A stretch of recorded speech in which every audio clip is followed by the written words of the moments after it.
Bonjour, aujourd'hui nous sommes dans le département de la Manche et nous faisons escale à Cherbourg. Cherbourg, c'est bien évidemment son port militaire, ses fameux parapluies du même nom. Mais Cherbourg, c'est aussi son ancienne gare transatlantique transformée en cité de la mer. Et c'est le but de notre escale aujourd'hui.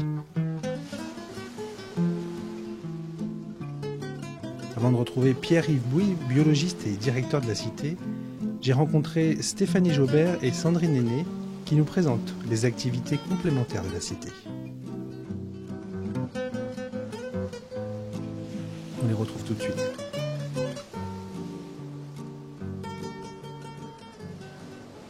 Stéphanie.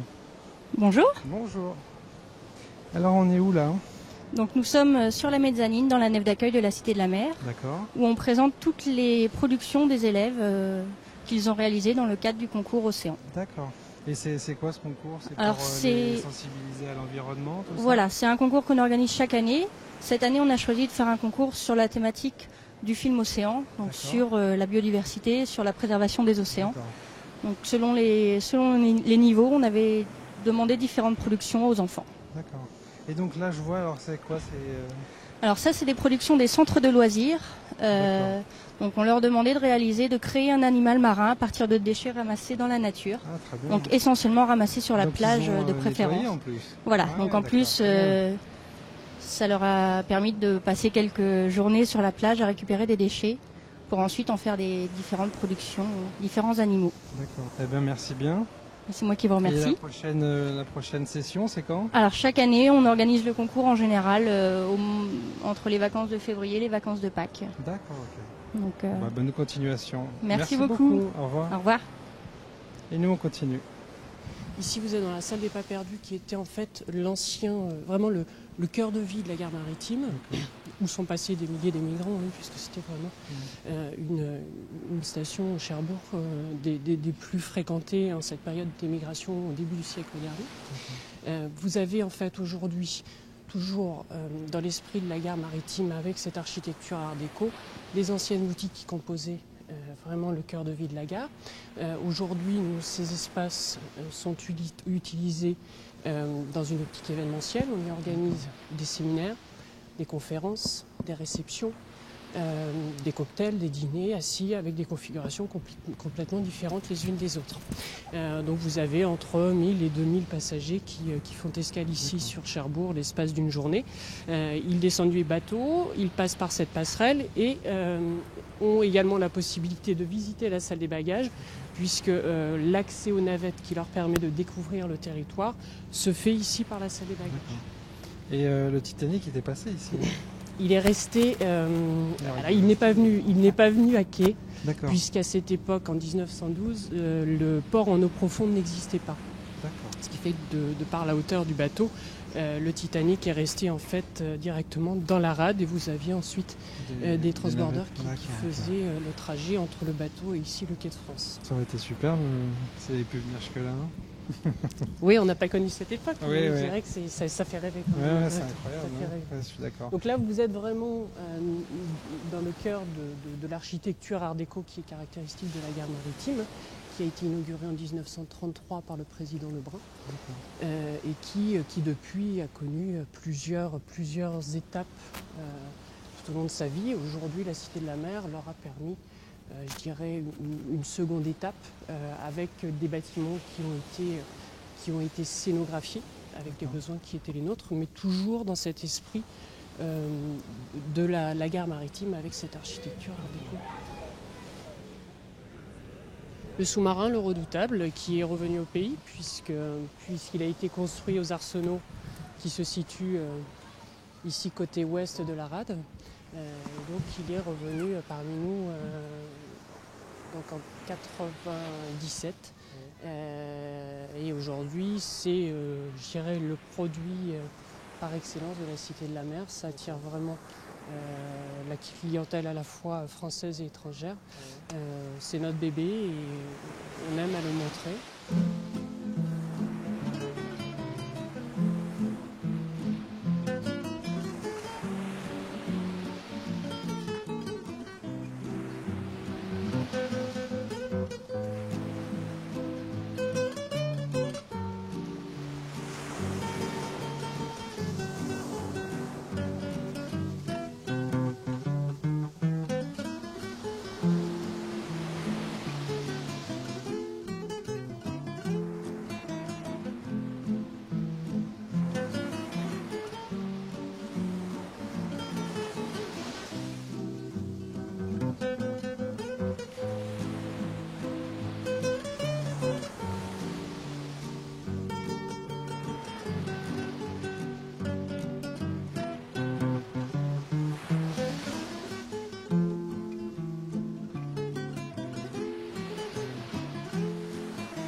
la bienvenue dans la quarantaine.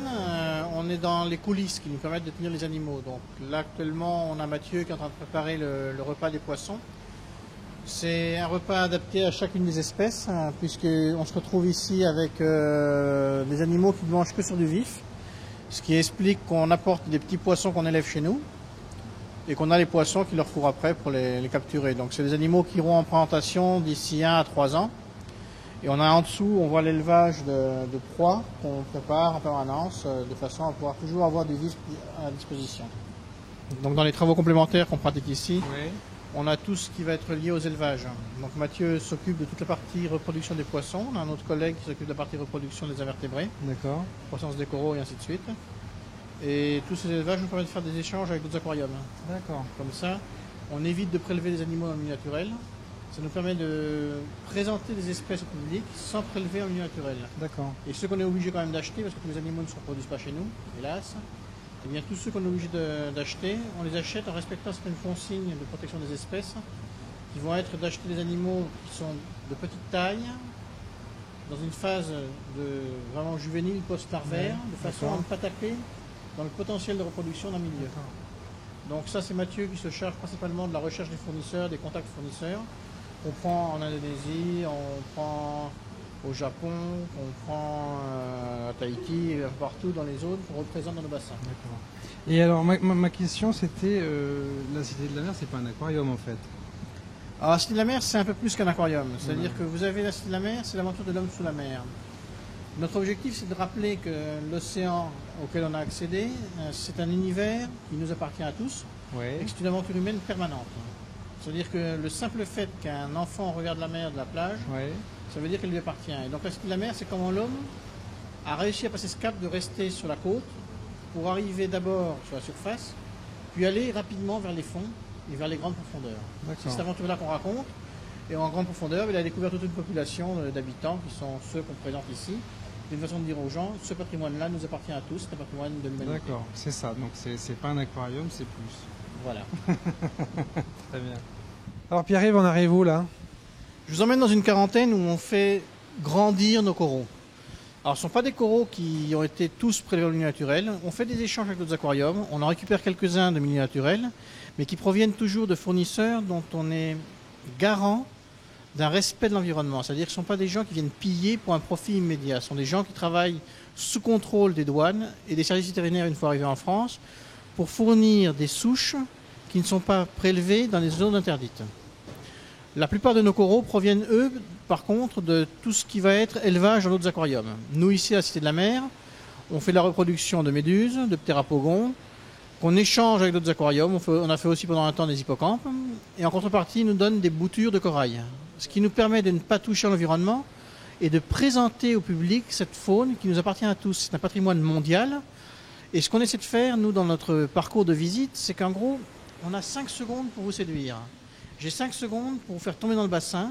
C'est un peu le speed dating de la culture. Vous avez un bassin, soit vous accrochez dessus, et dans ce cas-là, vous vous sentez responsable et vous vous y intéressez, soit vous trouvez ça moche et passez au suivant. Donc, notre but, c'est quand même un apéritif, c'est-à-dire qu'on va vous donner envie d'apprendre. C'est pas chez moi que vous allez apprendre. Moi, je suis juste ce désir que vous avez d'aller un peu plus loin. Donc, si vous accrochez sur mon bassin, vous irez un jour prendre un livre. Je ne crois que à la culture par le livre. Vous assirez dans un livre, devant le livre, votre apéro à la main, et vous allez commencer à vous renseigner sur cet environnement qui nous appartient à tous. Et notre but à nous, c'est vraiment de vous donner cette envie-là. Envie d'apprendre, envie de transmettre ça à vos enfants, aux petits-enfants, et ainsi de suite.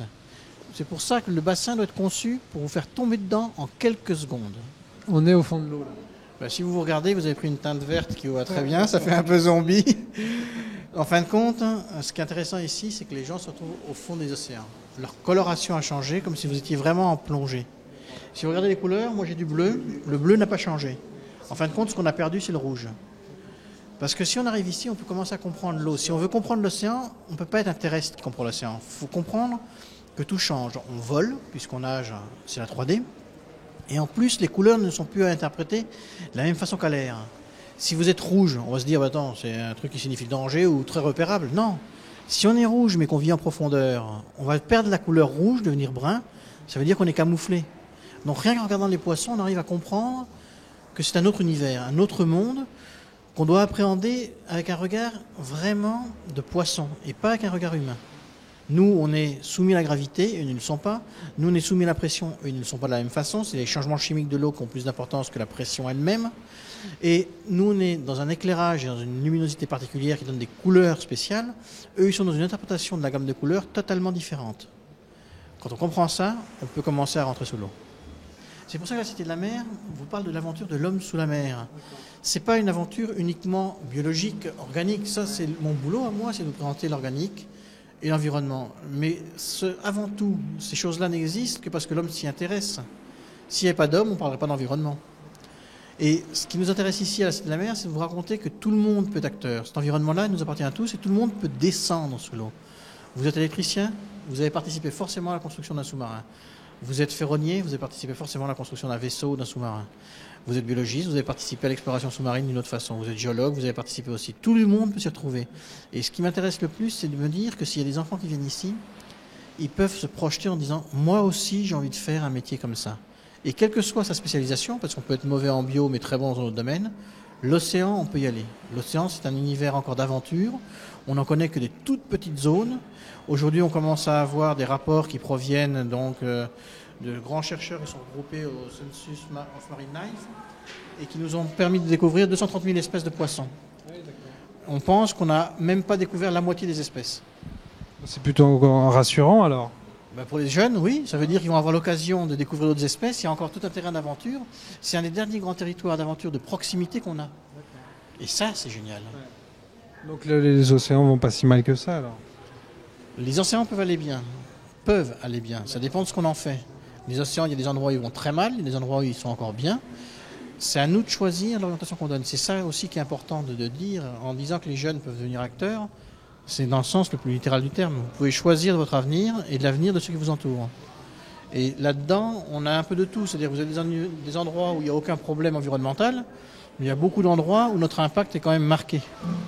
Au rythme des marées, la mer, géante et fragile, aux ressources fertiles, nous fait tous rêver. Poissons, coquillages, tourisme et voyages pour nous régaler. Rendre propres les bateaux de demain, au top, tous les métiers marins.